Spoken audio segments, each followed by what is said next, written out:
Praise the Lord. കർത്താവിൻ്റെ പരിശുദ്ധമായ നാമത്തിൽ നന്ദിയോട് സ്തോത്രം. അനുഗ്രഹിക്കപ്പെട്ടതായ നല്ല സമയത്തിനായിട്ട് ദൈവത്തെ തീയതിയുമായി സ്തുതിക്കുന്നു. JCNDST അഥവാ യേശു ക്രിസ്തുവിൻ്റെ പുതിയ നിയമരക്ഷയുടെ ഉപദേശം എന്ന ഈ വാട്സപ്പ് ഗ്രൂപ്പിൽ വീണ്ടും ജീവനുള്ള ദൈവത്തിൻ്റെ മാറ്റമില്ലാത്ത വചനവുമായിട്ട് നിങ്ങളുടെ മുൻപാകെ നിൽക്കുവാൻ സ്വർഗത്തിലെ ദൈവം ഇടവനൊരു അവസരം കൂടെ ദാനമായി നൽകിയതോർത്ത് ദൈവത്തെ തീയതിയുമായി സ്തുതിക്കുകയാണ്. നിത്യജീവ മൊഴികൾ എന്ന ഈ വിശുദ്ധ വചന പരമ്പരയിൽ കഴിഞ്ഞ നാളുകളിലൊക്കെ യേശു ക്രിസ്തുവിൻ്റെ മനുഷ്യത്വം എന്ന വിഷയം ചില ആഴ്ചകൾ നിങ്ങളുമായിട്ട് ഷെയർ ചെയ്യുവാനിടയായി തീർന്നു. അതിൻ്റെ 6ാമത്തെ ഭാഗമാണ് ഇന്ന് ഈ വൈകിയ സമയത്ത് നിങ്ങളോട് സംസാരിക്കപ്പെടുവാൻ ആഗ്രഹിക്കുന്നു. ഏവരും വളരെ പ്രാർത്ഥനയോടുകൂടെ വചനം ശ്രദ്ധിക്കണമെന്ന് കർത്താവിൻ്റെ നാമത്തിൽ ഞാൻ നിങ്ങളെ ഓർമ്മപ്പെടുത്തുകയാണ്. യേശുക്രിസ്തുവിൻ്റെ മനുഷ്യത്വം എന്ന വിഷയം കഴിഞ്ഞ 5 ആഴ്ചകൾ നാം ചിന്തിക്കുവാനിടയായി തീർന്നു. അതിൻ്റെ 6ാമത്തെ ഭാഗമാണ് ഇന്ന് നാം പഠിക്കുന്നത്. നാം വിശ്വസിക്കുന്ന ദൈവത്തെ സംബന്ധിച്ച് ശരിയായും വ്യക്തമായും എല്ലാവർക്കും അറിവുണ്ടായിരിക്കണമെന്ന് ആഗ്രഹിച്ചുകൊണ്ട് ഈ ഗ്രൂപ്പിലൂടെ കർത്താവിൻ്റെ വിലയേറിയ ദാസന്മാർ ദൈവവചനത്തിൻ്റെ നിർമ്മലമാകുന്ന സത്യം നിങ്ങളുമായിട്ട് പങ്കുവെച്ചു കൊണ്ടിരിക്കുകയാണല്ലോ. JCNDST എന്ന ഈ വാട്സപ്പ് ഗ്രൂപ്പിലും ഫേസ്ബുക്കിലും യൂട്യൂബിലൂടെയും ഒക്കെയും കർത്താവിൻ്റെ വിലയേറിയ ദാസന്മാർ പല ഭാഷകളിലായി സംസാരിച്ചു കൊണ്ടിരിക്കുകയാണ്. എന്നാൽ ഈ സത്യം അംഗീകരിക്കുവാൻ പലർക്കും കഴിയുന്നില്ല. ഇത് സത്യമാണെന്ന് മനസ്സിലാകാത്തത് കൊണ്ടല്ല പലരും ഇതിനെ വളരെ പുച്ഛമായി ഇതിനെതിരായി വാദിക്കുന്നത് എന്ന് മനസ്സിലാക്കുവാൻ കഴിയുന്നു. AD 325 സത്യോപദേശത്തിനെതിരായി ചില മതപണ്ഡിതന്മാർ അഥവാ കത്തോലിക്ക മതപണ്ഡിതന്മാരായ ചില വ്യാജന്മാർ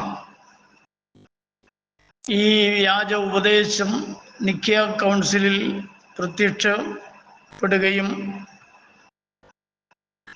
സ്വതന്ത്രം നിക്യ കൗൺസിലിൽ അവതരിപ്പിക്കുകയും അന്നത്തെ ചക്രവർത്തിയായിരുന്ന കുസ്തന്തിനോസ് അതിനെ പിന്താങ്ങുകയും ആ കൗൺസിലിൽ ഈ വ്യാജ ചരക്ക് അഥവാ തൃത്വോപദേശം ത്രിയേകം പിതാവിൻ്റെയും പുത്രൻ്റെയും പരിശുദ്ധാത്മാവിൻ്റെയും നാമത്തിൽ എന്ന് പറഞ്ഞുകൊണ്ടുള്ള സ്നാനം ഇവയൊക്കെയും സത്യസഭയുടെ ഉപദേശമാണെന്ന് പ്രചരിപ്പിക്കുകയും ചെയ്തു. കൂടാതെ കൊന്ത ജപിക്കൽ, കുരിശു വരയ്ക്കൽ, മറിയ ആരാധന, പുണ്യവാളന്മാരെ ആരാധിക്കുക, കിഴക്കോട്ട് തിരിഞ്ഞു നിന്ന് പ്രാർത്ഥിക്കുക, കുരിശുരൂപം കഴുത്തിൽ കെട്ടിയിട്ട് നടക്കുക എന്നിങ്ങനെയുള്ള വ്യാജ സങ്കല്പങ്ങൾ അന്ന് നിലവിൽ വന്നതാണ്. എന്നാൽ അന്നും ഇന്നും സത്യ ഉപദേശത്തിന് വേണ്ടി അഥവാ യേശുക്രിസ്തുവിൻ്റെ നാമത്തിലുള്ള വിശ്വാസത്തിനും സ്നാനത്തിനും വേണ്ടി നിലകൊള്ളുന്ന ഒരു കൂട്ടം വിശുദ്ധന്മാർ വേർപെട്ടു നിൽക്കുവാനിടയായി തീർന്നു. അങ്ങനെയുള്ളവരെ കുറിച്ച് അനേകം തെറ്റായ പ്രചരണങ്ങൾ നടത്തിക്കൊണ്ടിരിക്കുകയാണ്. സാത്താനും അവൻ്റെ ഉപദേശത്തെ അംഗീകരിക്കുന്ന കോടിക്കണക്കിന് ആളുകൾ സത്യോപദേശത്തിനെതിരായി ശക്തമായി നിലകൊള്ളുന്നത് നമുക്ക് കാണുവാൻ കഴിയുന്നു. എന്നാൽ ഈ കാലങ്ങളിൽ സത്യം തിരിച്ചറിയുന്ന ചില തൃത്വോപദേഷ്ടാക്കന്മാർ ഒളിഞ്ഞും തെളിഞ്ഞുമൊക്കെ തിരുവചന സത്യം മനസ്സിലാക്കി സംസാരിക്കുന്നതും കേൾക്കുവാൻ കഴിയുന്നുണ്ട്. എന്നാൽ അവർക്ക് പ്രത്യക്ഷത്തിൽ പുറത്തു വരുവാൻ കഴിയുന്നില്ല. അതിന് ചില പ്രധാന കാരണങ്ങളുണ്ട്. ഒന്നാമതായി, അനേകം തലമുറകളിൽ നിന്നും കോടിക്കണക്കിന് ആത്മാക്കളെ ന്യായവിധിക്ക് യോഗ്യരാക്കി തീർത്തതിൻ്റെ ഉത്തരവാദിത്വത്തിൽ നിന്നും അവർക്ക് ഒഴിഞ്ഞു മാറുവാൻ ബുദ്ധിമുട്ടുണ്ട്.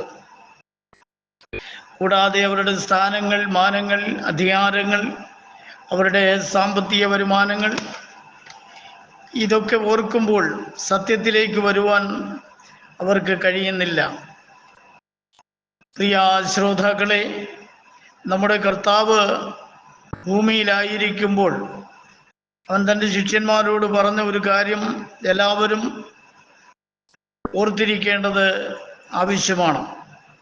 യോഹന്നാന്റെ സുവിശേഷം 14-ാം അധ്യായത്തിൻ്റെ 6-ാമത്തെ വാക്യഭാഗത്തിൽ ഇങ്ങനെയാണ് നമ്മൾ കാണുന്നത്. യേശു അവനോട് അഥവാ തോമസിനോട് സംസാരിച്ചതാണ്. ഞാൻ തന്നെ വഴിയും സത്യവും ജീവനുമാകുന്നു. ഞാൻ മുഖാന്തരമല്ലാതെ ആരും പിതാവിൻ്റെ അടുക്കൽ എത്തുന്നില്ല.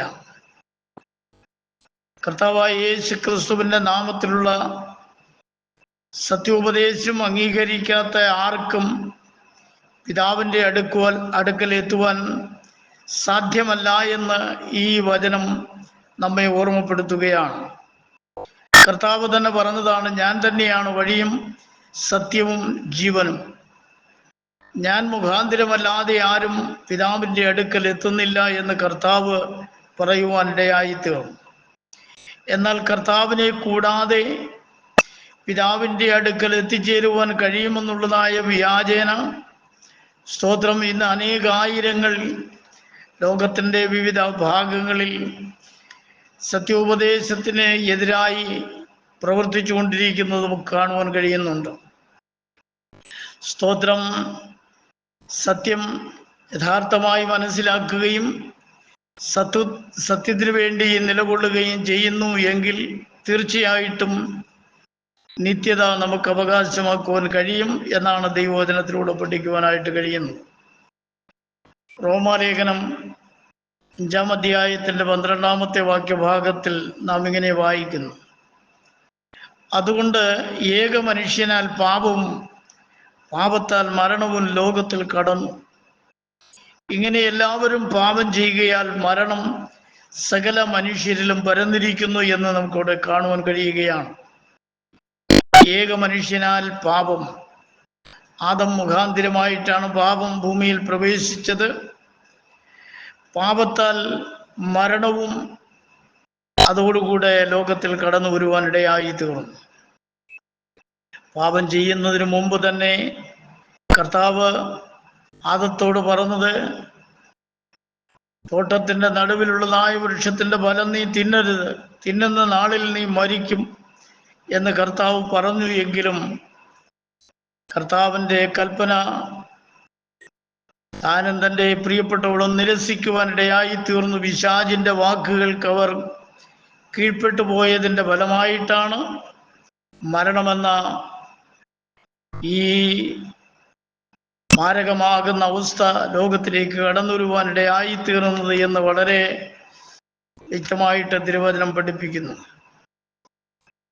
അങ്ങനെ എല്ലാവരും പാപം ചെയ്യുകയാൽ മരണം സകല മനുഷ്യരിലും പരന്നിരിക്കുന്നു എന്നാണ് തിരുവചനത്തിലൂടെ നമുക്ക് പഠിക്കുവാനായിട്ട് കഴിയുന്നു. സ്തോത്രം. പിന്നീട് നാം മനസ്സിലാക്കുമ്പോൾ വിശുദ്ധനായ ദൈവത്തെയും പാപിയായ ഒരു മനുഷ്യനെയും തമ്മിൽ ബന്ധിപ്പിക്കുവാൻ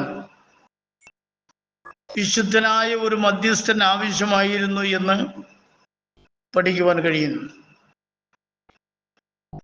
മനുഷ്യൻ പാപിയാണ്, ദൈവം വിശുദ്ധനാണ്. അപ്പോ വിശുദ്ധനായ ദൈവത്തെയും പാപിയായ മനുഷ്യനെയും തമ്മിൽ ബന്ധിപ്പിക്കുവാൻ അഥവാ കൂട്ടി യോജിപ്പിക്കുവാനായിട്ട് ഒരു മധ്യസ്ഥന്റെ ആവശ്യമുണ്ടായിരുന്നു. ആ മധ്യസ്ഥൻ യഥാർത്ഥത്തിൽ പാപരഹിതനായിരിക്കണം അഥവാ വിശുദ്ധനായിരിക്കണം എന്നുള്ളതാണ് ദൈവം ആഗ്രഹിക്കുന്നത്. അതിനുവേണ്ടി ദൈവം ഒരുക്കിയ ഒരു പദ്ധതിയെ സംബന്ധിച്ച് നമുക്ക് പഠിക്കുവാൻ കഴിയുന്നുണ്ട്. എഫേസ്യ ലേഖനം 2-ാം അധ്യായത്തിൻ്റെ 13 മുതൽ 16 വരെയുള്ളതായ വേദഭാഗങ്ങൾ നാം വായിക്കുമ്പോൾ ഇങ്ങനെ രേഖപ്പെടുത്തിയിരിക്കുന്നത് നമുക്ക് കാണുവാൻ കഴിയും. മുൻപേ നിങ്ങൾ ദൂരസ്ഥരായിരുന്ന നിങ്ങൾ ഇപ്പോൾ ക്രിസ്തു യേശുവിൽ ക്രിസ്തുവിൻ്റെ രക്തത്താൽ സമീപസ്ഥരായി തീർന്നു. മുമ്പേ ദൂരസ്ഥരായിരുന്ന നിങ്ങൾ ഇപ്പോൾ ക്രിസ്തു യേശുവിൽ ക്രിസ്തുവിൻ്റെ രക്തത്താൽ സമീപസ്ഥരായി തീർന്നു എന്ന് നമുക്കിവിടെ കാണുവാൻ കഴിയുന്നു. നാം ദൂരസ്ഥരായിരുന്നു എന്ന് പറയുമ്പോൾ സ്തോത്രം, ദൈവവുമായിട്ട് യാതൊരു ബന്ധവുമില്ലാത്തവരായി നാം ശത്രുവിൻ്റെ വലയത്തിനുള്ളിൽ അകപ്പെട്ട് കിടക്കുന്നവരായിരുന്നു. ഇത് എഫെസോസിലുള്ളതായ വിശ്വാസികളോട് സംസാരിക്കുന്നതാണ്. സ്തോത്രം. എന്നാൽ നിങ്ങൾ മുൻപേ ദൂരസ്ഥനായിരുന്നു എങ്കിലും ഇപ്പോൾ കർത്താവായ യേശു ക്രിസ്തുവിൻ്റെ രക്തത്താൽ നിങ്ങൾ സമീപസ്ഥരായി തീർന്നിരിക്കുന്നു എന്നാണ്. രക്തത്താൽ എന്ന് പറയുമ്പോൾ കർത്താവിൻ്റെ ജീവൻ നമുക്ക് നൽകി അവൻ നമ്മെ വീണ്ടെടുത്ത് ജീവനുള്ള ദൈവത്തോട് അടുപ്പിച്ചു എന്നാണ് നമുക്ക് അതിലൂടെ പഠിക്കുവാനായിട്ട് കഴിയുന്നത്. അവൻ നമ്മുടെ സമാധാനം, അവൻ ഇരുപക്ഷത്തെയും ഒന്നാക്കി ചട്ടങ്ങളും കൽപ്പനകളുമായ ന്യായപ്രമാണം എന്ന ശത്രുത്വം തൻ്റെ ജഡത്താൽ നീക്കി വേർപാടിൻ്റെ നടുച്ചുവർ ഇടിച്ചു കളഞ്ഞത് സമാധാനമുണ്ടാക്കിക്കൊണ്ട് ഇരുപക്ഷത്തെയും തന്നിൽ ഒരേ പുതുമനുഷ്യനായി സൃഷ്ടിപ്പാനും ക്രൂശിൽ വെച്ച് ശത്രുത്വം ഇല്ലാതാക്കി അതിനാൽ ഇരുപക്ഷത്തെയും ഏക ശരീരത്തിൽ ദൈവത്തോട് നിരപ്പിപ്പാനും തന്നെ എന്ന് അവിടെ നമുക്ക് കാണുവാൻ കഴിയുന്നു. കർത്താവായ യേശു ക്രിസ്തുവാണ് നമ്മുടെ സമാധാനം. കർത്താവ് പറഞ്ഞു, ലോകം നിങ്ങൾക്ക് യാതൊരു സമാധാനവും തരികയില്ല, എന്നാൽ ഞാൻ എൻ്റെ സമാധാനം നിങ്ങൾക്ക് തരുന്നു എന്ന് കർത്താവ് തൻ്റെ ശിഷ്യന്മാരോട് പറഞ്ഞു. ജീവനുള്ള ദൈവത്തിൻ്റെ അഥവാ കർത്താവായ യേശു ക്രിസ്തുവിൻ്റെ സമാധാനം അനുഭവിക്കുവാൻ കഴിയാത്ത ഏതൊരു വ്യക്തിയും ഈ ലോകത്തിൽ വളരെയധികം അസമാധാനത്തിൻ്റെ അനുഭവത്തിലൂടെയാണ് കടന്നു പോകുന്നത്. വളരെ മാനസികമാകുന്ന പിരിമുറുക്കത്തിൻ്റെയും പീഡനങ്ങളുടെയും പ്രയാസങ്ങളുടെയും ദുഃഖങ്ങളുടെ അനുഭവത്തിലൂടെ കടന്നു പോവുകയാണ്. എന്നാൽ കർത്താവായ യേശു ക്രിസ്തുവിനെ കർത്താവും രക്ഷകനുമായി സ്വീകരിച്ച് വിശ്വാസ ജീവിതം നയിക്കുന്ന ഒരു ദൈവ പൈതലിനെ സംബന്ധിച്ചിടത്തോളം ലോകത്തിൽ എന്തെല്ലാം പ്രതികൂലം കടന്നു വന്നാലും പ്രതിബന്ധങ്ങൾ കടന്നു വന്നിരുന്നാലും അവൻ യാതൊന്നിനെ ഓർത്ത് ഭാരപ്പെടാതെ ഭയപ്പെടാതെ സധൈര്യം ക്രിസ്തീയ ജീവിതത്തിൽ മുൻപോട്ട് പോകുവാനിടയായിത്തീരും. കാരണം കർത്താവിൻ്റെ ആത്മാവനെ കൂടുതൽ ശക്തിയോടും ബലത്തോടും മുൻപോട്ട് നടത്തുവാനിടയായിത്തീരുമെന്ന് ദൈവത്തിൻ്റെ വചനം വളരെ വ്യക്തമായിട്ട് നമ്മെ പഠിപ്പിക്കുകയാണ്. ഇവിടെ പറഞ്ഞ മറ്റൊരു കാര്യം, അവൻ ഇരുപക്ഷത്തെയും ഒന്നാക്കി എന്ന് പറഞ്ഞാൽ സ്തോത്രം, ന്യായപ്രമാണത്തിന് കീഴിലുള്ളവരെയും കൃപയുടെ പ്രമാണത്തിന് കീഴിലുള്ളവരെയും രണ്ട് പക്ഷക്കാരായിരുന്നുവെങ്കിലും രണ്ട് പക്ഷക്കാരെയും അവൻ ഇപ്പോൾ ഒന്നാക്കി തീർത്തിരിക്കുന്നു എന്ന് ദൈവവചനം നമ്മെ പഠിപ്പിക്കുന്നു. ചട്ടങ്ങളും കൽപ്പനകളുമായ ന്യായപ്രമാണം എന്ന ശത്രുത്വം തൻ്റെ ജഡത്താൽ നീക്കി എന്ന് നമുക്ക് കാണുവാൻ കഴിയുകയാണ്. ചട്ടങ്ങളും കൽപ്പനകളുമായ ന്യായപ്രമാണം എന്ന ശത്രുത്വം തൻ്റെ ജഡത്താൽ ശരീരത്താൽ നീക്കി വേർപാടിൻ്റെ നടുച്ചുവർ അവൻ ഇടിച്ചു കളഞ്ഞു എന്നാണ് നമുക്ക് കാണുവാൻ കഴിയുന്നത്. വേർപാടിൻ്റെ നടുച്ചുവർ ഇടിച്ചു കളഞ്ഞിട്ട് സമാധാനം ഉണ്ടാക്കിക്കൊണ്ട് ഇരുപക്ഷത്തെയും തന്നിൽ ഒരേ പുതുമനുഷ്യനായി സൃഷ്ടിപ്പാനും ക്രൂശിൽ വെച്ച് ശത്രുത്വം ഇല്ലാതാക്കി അതിനാൽ ഇരുപക്ഷത്തെയും ഏക ശരീരത്തിൽ ദൈവത്തോട് നിരപ്പിപ്പാനും തന്നെ എന്ന് നമുക്ക് ഇവിടെ പഠിക്കുവാനായിട്ട് കഴിയുന്നു.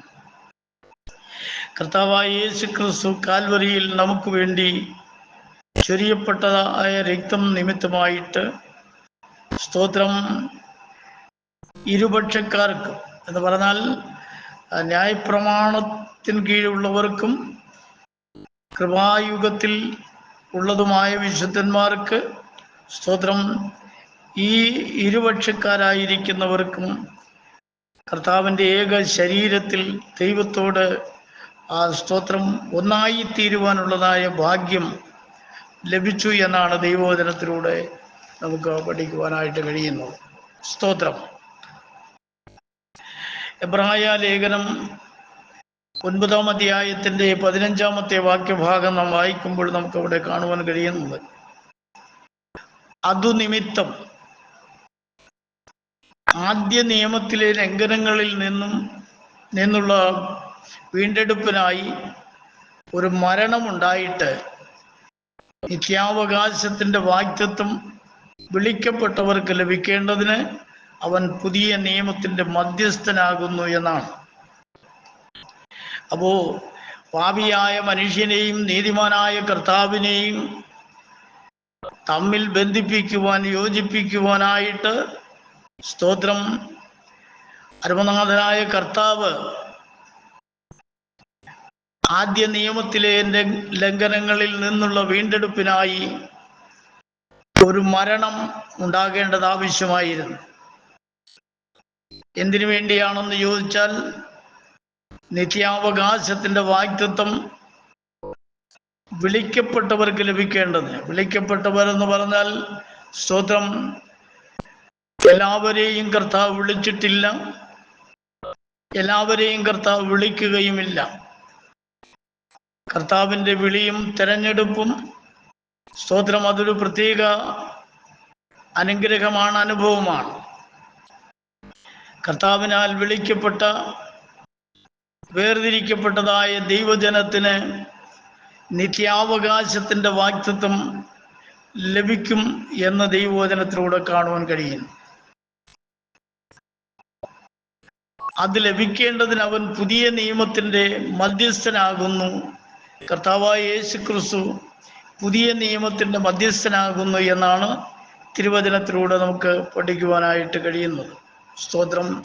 പ്രിയമുള്ള ശ്രോതാക്കളെ, ദൈവമക്കളെ, സ്തോത്രം. നമ്മുടെ കർത്താവ് വരാറായിരിക്കുന്നു എന്നുള്ളതിനെ സംബന്ധിച്ച് നമുക്ക് വളരെ വ്യക്തമായിട്ട് മനസ്സിലാക്കുവാൻ കഴിയുന്നു. നമ്മുടെ കർത്താവ് വരാറായിരിക്കുന്നു എന്നുള്ളതായ വസ്തുത നാം അറിയും തോറും നാം അധികം കർത്താവിനോട് ചേർന്ന് നിൽക്കുവാൻ ബന്ധപ്പെടേണ്ടത് ആവശ്യമാണ് എന്ന് കർത്താവിൻ്റെ നാമത്തിൽ ഓർമ്മപ്പെടുത്തുകയാണ്. ഏതെങ്കിലും നിലയിൽ ഒരു ക്രിസ്തീയ ജീവിതം നയിച്ച് സ്തോത്രം എങ്ങനെയെങ്കിലും കഴിഞ്ഞുകൂടി പോവുക എന്നുള്ളതല്ല തിരുവചനത്തിൻ്റെ യാഥാർത്ഥ്യം. ദൈവവചനത്തിൻ്റെ സത്യം മനസ്സിലാക്കി സത്യത്തിന് വേണ്ടി മരണപര്യന്തം വരെയും പോരാടേണ്ടത് ആവശ്യമാണ്. പോരാടുക എന്ന് പറഞ്ഞാൽ ദൈവവചനം പഠിപ്പിക്കുന്നത് നമുക്ക് പോരാട്ടമുള്ളത് ജഡരക്തങ്ങളോടല്ല, വാഴ്ചകളോടും അധികാരങ്ങളോടും ഈ ലോകത്തിൻ്റെ അന്ധകാരത്തോടും സ്വലോകത്തിലെ ദുഷ്ടാത്മസേനയോടും നമുക്ക് പോരാട്ടമുണ്ട്. ഈ പോരാട്ടത്തിൽ നാം പരാജിതരായി തീരാതെ പൂർണ്ണമായ വിജയം കരസ്ഥമാക്കുവാൻ നമുക്ക് കഴിയണമെങ്കിൽ തിരുവചനത്തിൻ്റെ വസ്തുതകളെ നാം മനസ്സിലാക്കി സത്യത്തിന് വേണ്ടി നാം നിലകൊള്ളേണ്ടത് ആവശ്യമാണ് എന്ന് ദൈവവചനം നമ്മെ പഠിപ്പിക്കുകയാണ്. ഏതെങ്കിലും തരത്തിൽ ഒരു പെന്തക്കോസ്തുകാരനായി, ഒരു യേശുക്രിസ്തുവിൻ്റെ നാമധാരിയായി ഈ ലോകത്തിൽ കുറച്ച് നാൾ ജീവിച്ച് മരിച്ചടക്കപ്പെട്ട് നല്ല ഒരു ശുശ്രൂഷയൊക്കെ മറ്റുള്ളവർ നൽകി അങ്ങനെ കടന്നു പോകുമ്പോൾ ദൈവരാജ്യത്തിൽ എത്തിച്ചേരുമെന്ന് ചിന്തിക്കുന്ന ധാരാളം ആളുകൾ ലോകത്തിലുണ്ട്. എന്നാൽ പുതിയമായിട്ട് ഇവിടെ ഒരു ശുശ്രൂഷ ലഭിച്ചതുകൊണ്ടോ അല്ലെങ്കിൽ നമ്മുടെ വസ്ത്രം മാറി വെള്ളവസ്ത്രം ധരിച്ച് ഈ ലോകത്തിൽ ആഡംബരത്തോടെ ജീവിച്ചത് കൊണ്ടൊന്നും നമ്മുടെ ക്രിസ്തീയ ജീവിതത്തിന് വേണ്ട വിധത്തിലുള്ളതായ ആത്മീയ അനുഗ്രഹങ്ങൾ ലഭിക്കുകയില്ല. പൂർണ്ണമായും മാനസാന്തരപ്പെട്ട ഒരു സ്വഭാവം ഉണ്ടായിരിക്കണം. മാനസാന്തരപ്പെട്ട വ്യക്തി കർത്താവായ യേശു ക്രിസ്തുവിൻ്റെ നാമത്തിൽ ജലത്തിൽ സ്നാനമേറ്റ് പാപങ്ങളെ കഴുകിക്കളയണം. അങ്ങനെ പാപങ്ങളെ കഴുകിക്കളയപ്പെട്ടതായ വ്യക്തി ദൈവവചനത്തിൻ്റെ വ്യവസ്ഥയനുസരിച്ച് കർത്താവിൻ്റെ വരവോളം വിശുദ്ധമായി ജീവിതം നയിക്കേണ്ടത് ആവശ്യമാണ്. ഈ ലോകത്തിൻ്റെ യാതൊരു വിധമാകുന്ന മായാസുഖങ്ങളിലും വശംവദനായി തങ്ങളുടെ ആത്മീയ ജീവിതത്തെ കളങ്കപ്പെടുത്തുവാൻ ഇടയാകരുത് എന്ന് ദൈവവചനം നിഷ്കർഷിക്കുകയാണ്. സ്തോത്രം. വളരെ പരിശുദ്ധമായിട്ടും പരിപാവനമായിട്ടും നമ്മുടെ ക്രിസ്തീയ ജീവിതം നയിക്കണം. ഈ ലോകത്തിൻ്റെ സ്തോത്രം ആഡംബരങ്ങളിലേക്കും ആർഭാടങ്ങളിലേക്കും സ്തോത്രം മറ്റ് വെറുക്കൂത്തുകളിലേക്കും മദ്യപാനത്തിലേക്കും മറ്റ് ലോകപരമായിട്ടുള്ള എല്ലാ ദുഷിച്ച ചെയ്തികളിൽ നിന്നും വേർപെട്ട ഒരു അനുഭവമായിരിക്കണം വിളിച്ചു വേർതിരിക്കപ്പെട്ടതായ ദൈവമക്കൾക്കുണ്ടായിരിക്കേണ്ടത് എന്ന് ദൈവവചനം നമ്മെ ഓർമ്മപ്പെടുത്തുകയാണ്. അല്ലാതെ ഈ ലോകത്തിൻ്റെ സുഖങ്ങളെ ആശ്രയിച്ച് ലോകത്തിൻ്റെ സന്തോഷത്തിൻ്റെ പിന്നാലെ കടന്നു പോകുവാനും ധനം സമ്പാദിക്കുവാനും ഒക്കെ ഉള്ളതായ തത്രപ്പാടുകളിലൂടെ കടന്നു പോകുന്ന വ്യക്തി ജീവിതങ്ങൾക്ക് കർത്താവിൻ്റെ നിത്യാവകാശത്തിന് ഓഹരിക്കാരായി തീരുവാൻ കഴിയുകയില്ല എന്ന് ദൈവവചനം വളരെ വ്യക്തമായിട്ട് നമ്മെ ഓർമ്മപ്പെടുത്തുകയാണ്. അതുകൊണ്ട് വളരെ ശ്രദ്ധയോടെ വളരെ ബുദ്ധിയോടെ കൃപയിൽ ആശ്രയിച്ചുകൊണ്ട് വിശുദ്ധമായ ജീവിതം ഓരോ ദൈവവൈതലും നയിക്കണമെന്ന കർത്താവിൻ്റെ നാമത്തിൽ ഓർമ്മപ്പെടുത്തുകയാണ്. സ്തോത്രം. എബ്രായ ലേഖനം 12-ാം അധ്യായത്തിൻ്റെ 23-ഉം 24-ഉം വാക്യഭാഗങ്ങൾ വായിക്കുമ്പോൾ സ്തോത്രം, സ്വർഗത്തിൽ പേരെഴുതിയിരിക്കുന്ന ആദ്യജാതന്മാരുടെ സഭയ്ക്കും, സ്തോത്രം, സ്വർഗത്തിൽ പേരെഴുതിയിരിക്കുന്ന ആദ്യജാതന്മാരുടെ സഭ,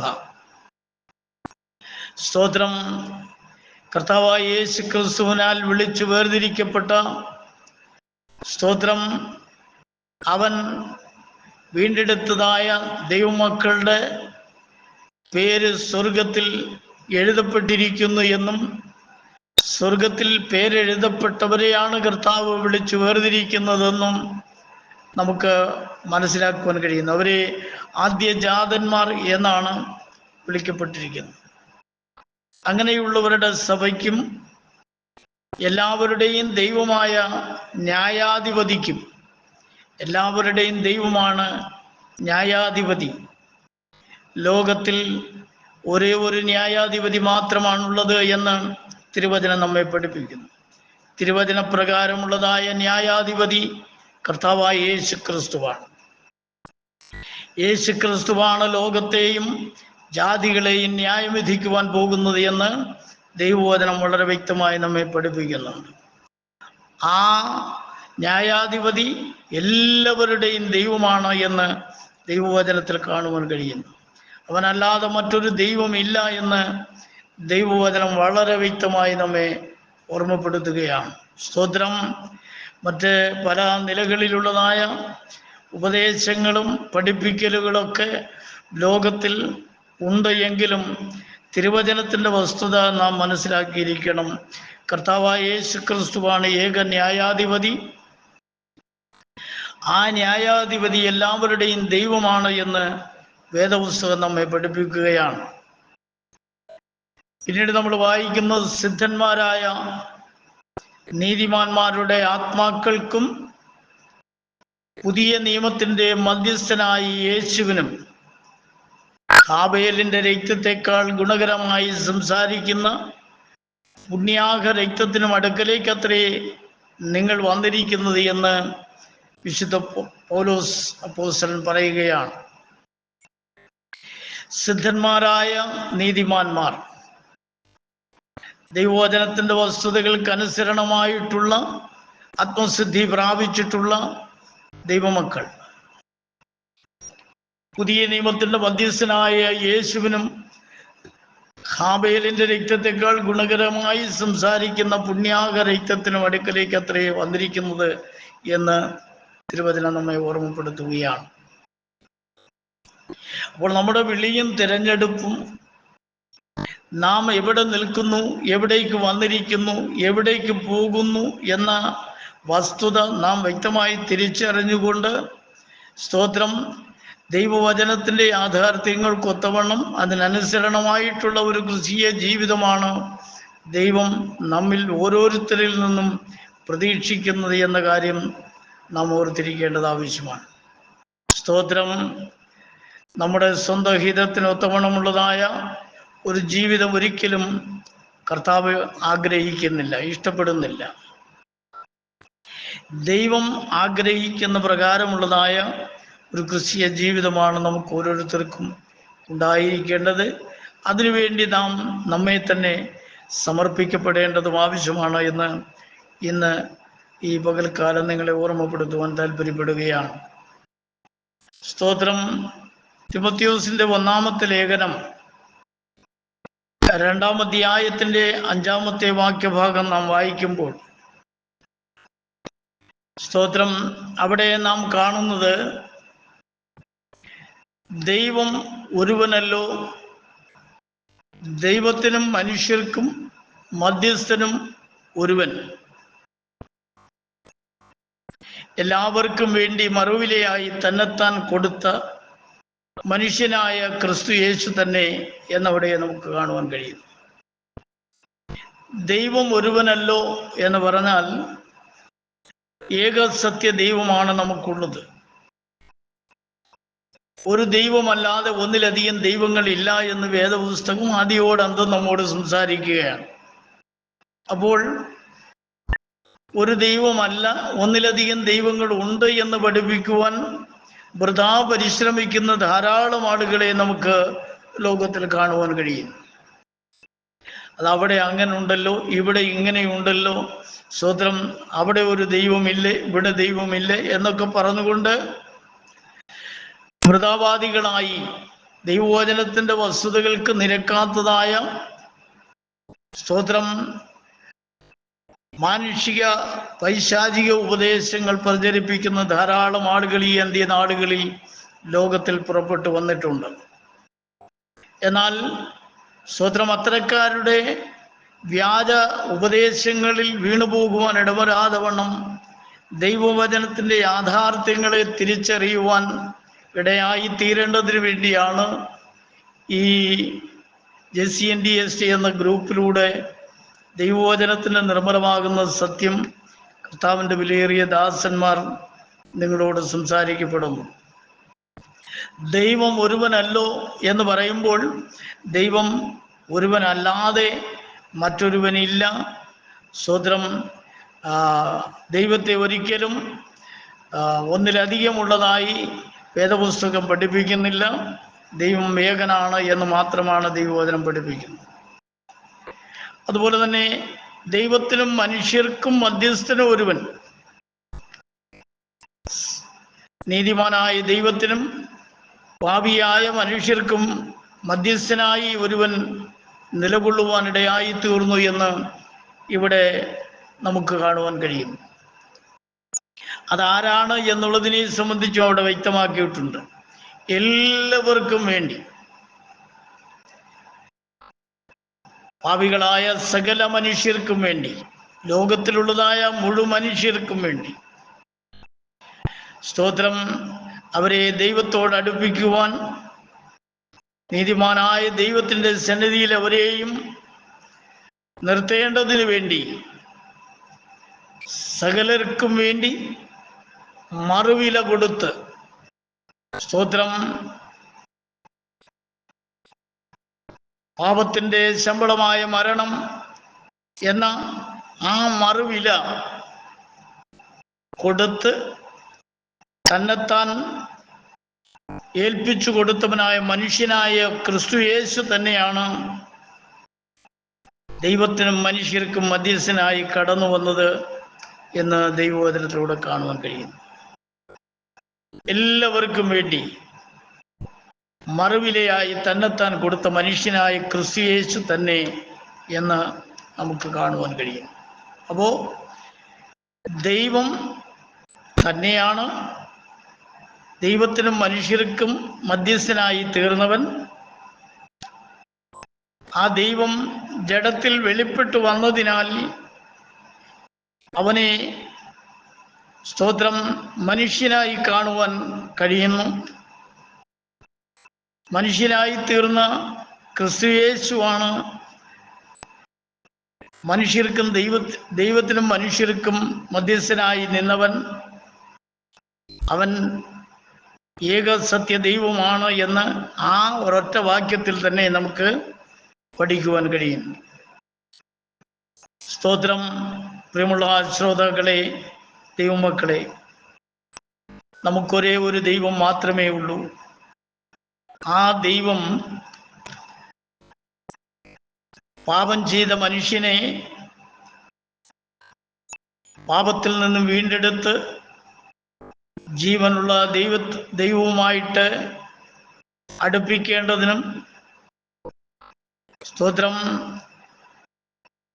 നിത്യാവകാശത്തിൻ്റെ വാഗ്ദത്തം വിളിക്കപ്പെട്ടവർക്ക് ലഭിക്കപ്പെടേണ്ടതിന് വേണ്ടി പുതിയ നിയമത്തിൻ്റെ ഒരു മധ്യസ്ഥനായിട്ട് ദൈവം തന്നെ ജഡത്തിൽ വെളിപ്പെട്ട് ലോകത്തിലേക്ക് വന്നു എന്ന് തിരുവചനം വളരെ വ്യക്തമായി നമ്മെ ഓർമ്മപ്പെടുത്തുകയാണ്. സ്തോത്രം. ദൈവത്തിന് മാത്രമേ അത്തരം ഒരു ശുശ്രൂഷ ചെയ്യുവാൻ കഴിയുകയുള്ളായിരുന്നു. മനുഷ്യരെ ആരുടെയും പ്രയത്നം കൊണ്ട് മനുഷ്യനെ വീണ്ടെടുക്കുവാൻ കഴിയുമായിരുന്നില്ല.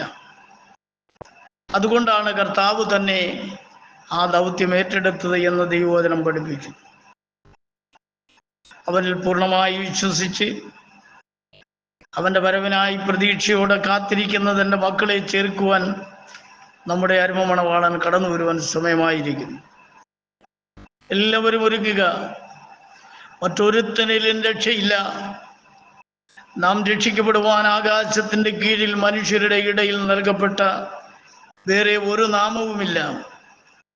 കർത്താവായ യേശു ക്രിസ്തുവിൻ്റെ നാമമല്ലാതെ മറ്റൊരു നാമവും സ്തോത്രം മാനവരക്ഷയ്ക്കായിട്ട് ദൈവം നൽകപ്പെട്ടിട്ടില്ല.